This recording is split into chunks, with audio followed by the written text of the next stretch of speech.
Halo,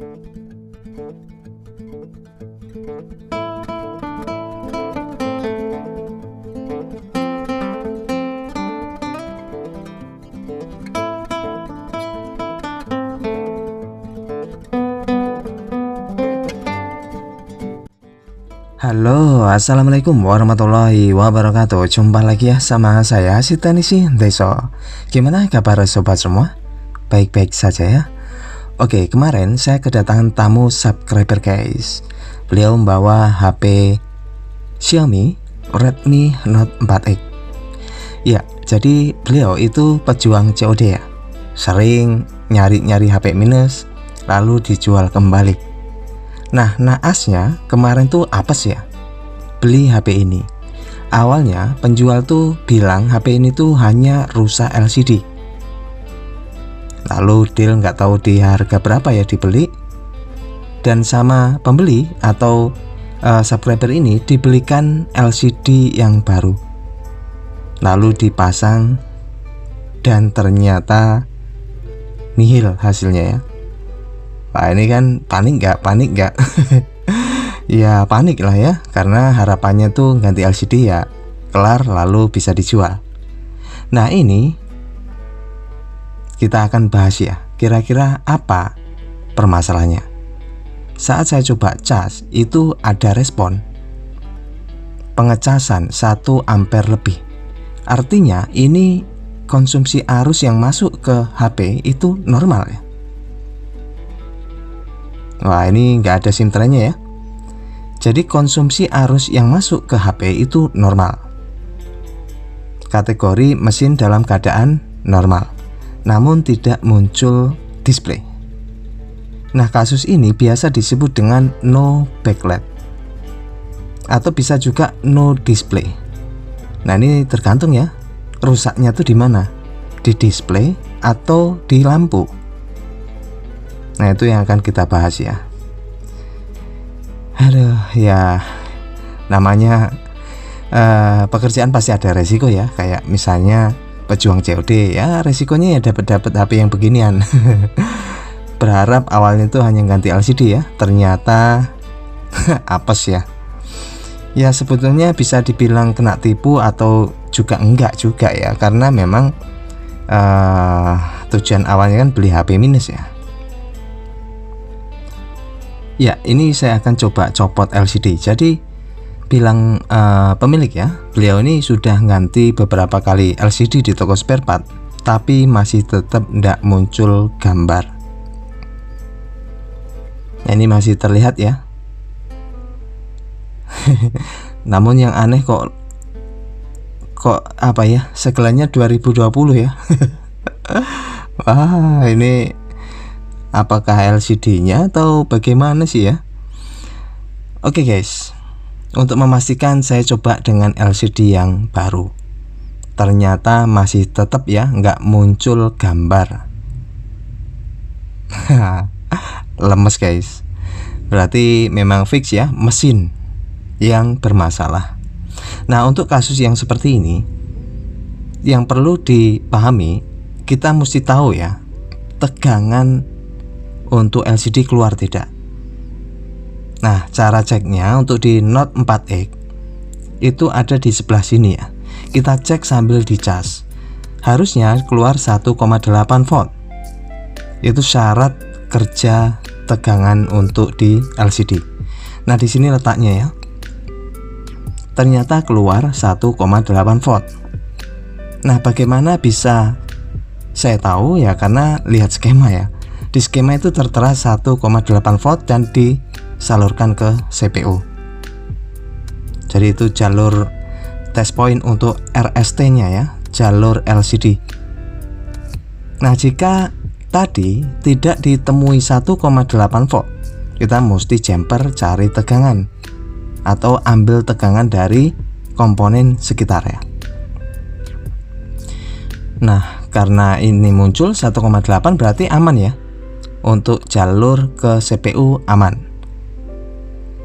Oke, setelah itu kita akan lihat cek area lampu, karena di display aman ya untuk di jalur LCD nya. Nah, untuk area lampu itu kita mesti cek di sekitaran IC display ataupun lampunya. Nah, umumnya sebelum kita lari ke IC, kita cek dulu yang sederhana, yaitu bagian coil. Setelah bagian coil ya bagian dioda ya.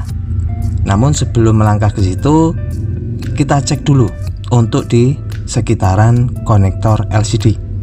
Dan perhatiin ya, ini sambil saya zoom ya. Jadi untuk di kutu-kutu atau komponen yang ada di sekitar soket LCD. Nah, untuk letak 1,8 itu di sini ya. Cek dulu ini keluar tidak. Jika keluar 1,8 berarti aman, CPU tidak perlu disalahkan. Nah, tadi kan keluar ya, berarti CPU aman. Nah, lalu yang kedua, ini ada IC filter MI.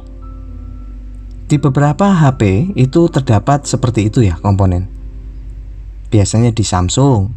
Itu pengaruhnya jika kaki tidak nempel, gambar bisa hilang, ataupun bisa blank putih, ataupun bisa gambar acak ya.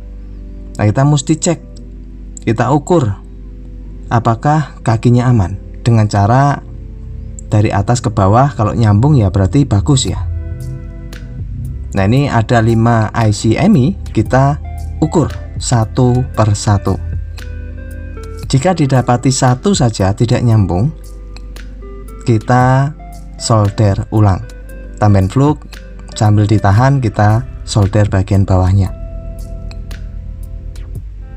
Nah, ini nyambung semua ya, kelihatannya aman untuk filter MI nya.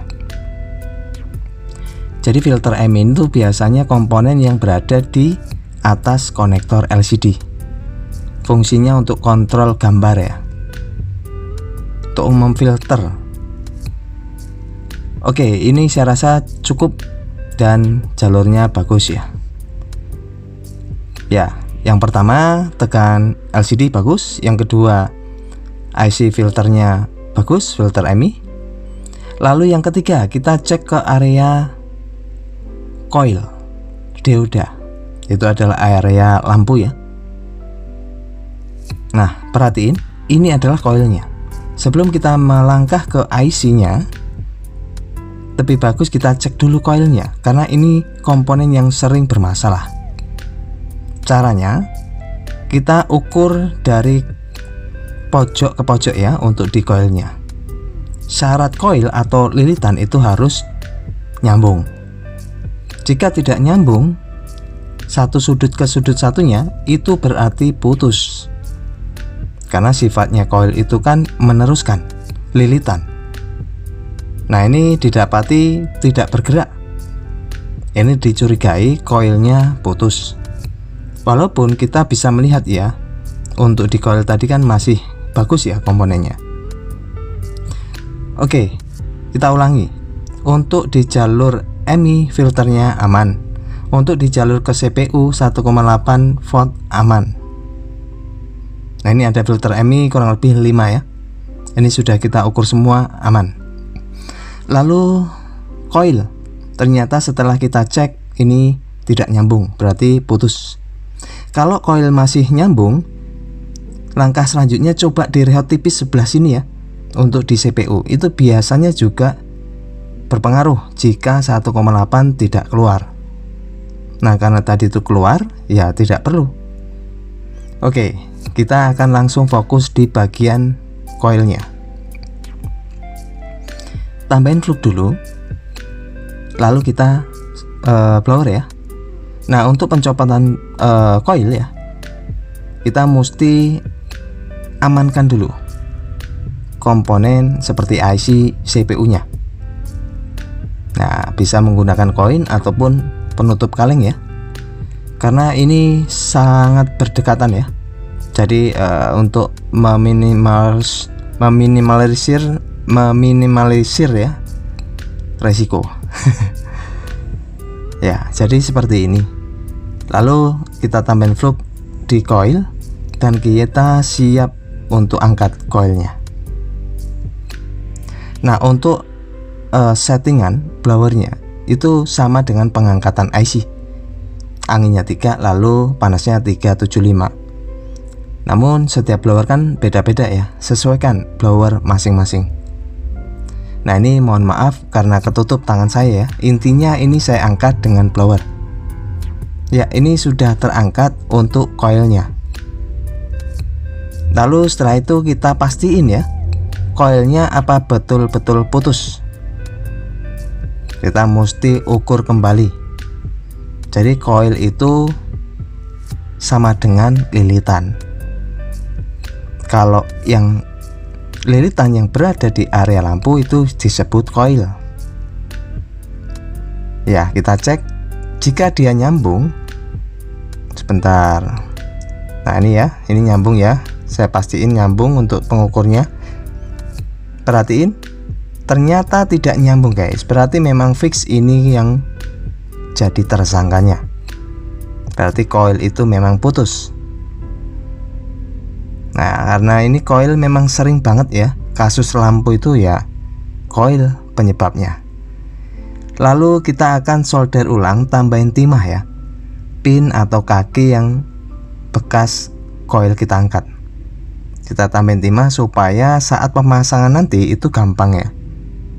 Biasanya tuh kalau nggak kita tambahin timah bawaan pabrik itu keras guys.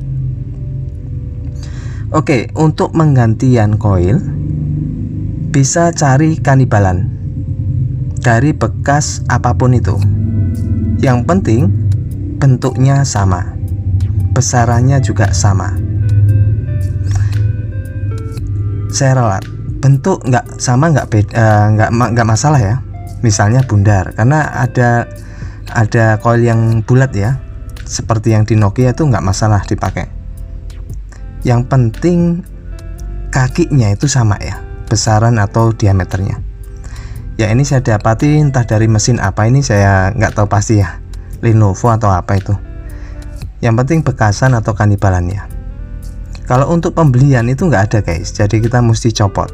Dan coil itu banyak terdapat di HP ya, cari saja itu pasti ada. Di Nokia pun juga ada ya. Ya kita pastiin coil yang sudah kita ambil dari copotan harus nyambung. Nah ini nyambung ya. Kalau yang ini bekasnya coilnya yang putus. Ya lalu kita akan lakukan pemasangan coilnya. Nah ini kita presiskan dulu di tempatnya. Lalu kita tembak blower ya, fokus sambil kita jepit coilnya, sambil kita tahan dan presisikan ke kakinya. Untuk pemasangan sama dengan pencopotan. Anginnya 3, panasnya 375. Lalu setelah itu kita tambahin flux lagi, lalu kita ulangi supaya lebih sempurna ya. Kaki-kakinya menyatu. Tetap usahakan arahnya itu jangan ke CPU ya, arahnya agak-agak ke kanan sedikit, agak menjauh, karena ini sangat berdekatan banget ya antara CPU dan coil. Lalu kita cek, kita ukur ya apakah sudah nyambung. Alhamdulillah ya sudah nyambung, dan artinya coil ini sudah sempurna, sudah normal. Nah ini coilnya yang sudah kita ganti ya. Jika ini kita coba tes, ternyata gambar masih tetap nggak muncul, berarti kemungkinan besar kita mundur lagi ya jalurnya ke dioda, lalu ke IC lampunya atau display. Jika IC lampu display oke, nah finally kita rehot CPU-nya. Jadi apapun kerusakan itu finally di CPU. Jika berbagai cara sudah kita pastiin oke, masih tetap ya rehot saja CPU-nya. Namun sebelum ke langkah terakhir ke CPU, kita mesti step by step ya. Jangan langsung ke CPU. Nanti yang nggak bersalah ya jadi korban ya. Kita harus terapkan praduga tak bersalah ya guys. supaya aman. Oke, ini saya sudah rapikan dan kita coba. Kita langsung cas ya. Oke lah, mudah-mudahan ya. Bismillahirrahmanirrahim. Mudah-mudahan sudah kelar ya. Kasihan juga ya pejuang COD apes. Alhamdulillah guys. Muncul logo Mi ya. Berarti memang penyakitnya di koil. Jadi kasus no backlight itu memang sering juga ditemui di koil ya. Entah di HP Xiaomi, Oppo, Vivo ataupun yang lainnya. Jadi sebelum kita memvonis yang lain, kita coba step yang paling sederhana dan minim resiko. Nah, ini yang masih jadi pertanyaan saya. Ini LCD segelan kok tahun 2020 ya. 2 tahun yang lalu. Berarti ini sudahlah, pemilik atau belinya stok-stok lama atau gimana ya. Ya, ini saya rakit kembali ya. Saya pasangkan dengan cara tambahin lem ya, karena saya terima itu keadaan ya masih berantakan. LCD juga masih mungkin habis dibelikan, dipasang kok gelap ya.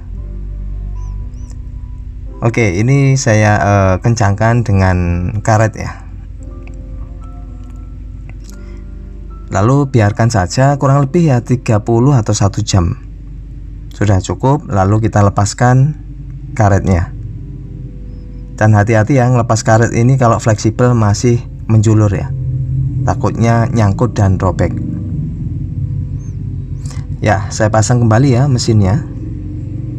Jadi ini adalah Xiaomi Redmi Note 4X Mido ya, atau Qualcomm atau Snapdragon. Ya, itu serinya. Nah, ini kan ada yang versi MediaTek ya. Kalau yang ini yang Qualcomm. Ya, untuk kasus lampu baik Qualcomm, MediaTek itu sama ya. Kita SOP-nya itu ya dari tegangan lampu, tegangan LCD keluar tidak gitu ya. Lalu ke jalurnya. Lebih tepatnya lagi itu kita mesti lihat skema ya. Ya, ini saya pasangkan kembali. Jadi saya tidak tahu pasti ya pemilik HP ini belinya tuh berapa HP minus ini. Namun yang jelas ini bisa menjadi warning buat kita ya, khususnya pejuang COD. Jika pengen beli HP minus, walaupun disebutkan ini LCD-nya, pastiin dulu ya. Pastiin dulu dia itu terdengar suara tidak, atau ada cahaya sedikit yang kelihatan tidak. Karena ya kadang tuh sering juga begini ya. Awalnya LCD ternyata jalur display bermasalah ataupun lampu juga bermasalah. Namun ya ini sebuah resiko ya, karena kan niatnya beli HP minus. Yang jelas HP nggak normal. Tapi nggak normalnya jadi double ya. LCD juga yang lainnya.